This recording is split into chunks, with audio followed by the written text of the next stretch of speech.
Maithili express की शानदार प्रस्तुति।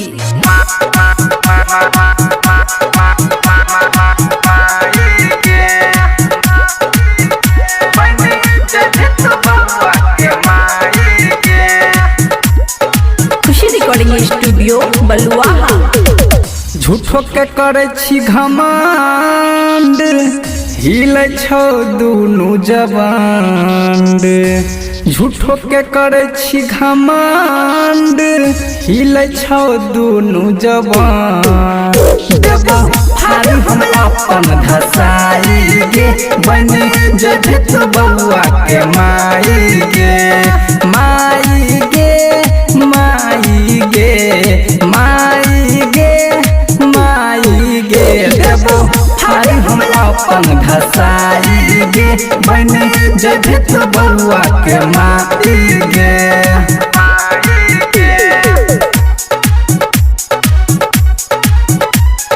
खुशी रिकॉर्डिंग स्टूडियो बलुआहा।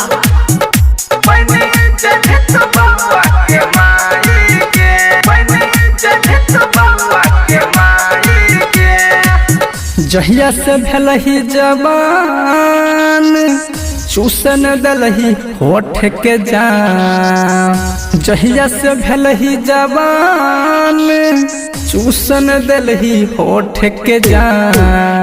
देबो पेनी में छेनी सताई गे, बनी जभित बउआ के माई गे।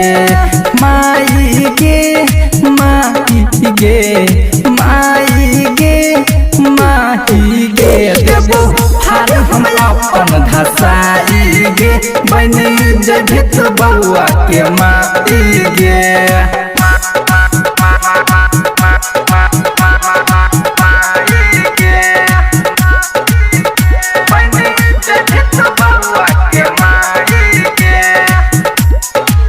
खुशी रिकॉर्डिंग स्टूडियो बलुआहा।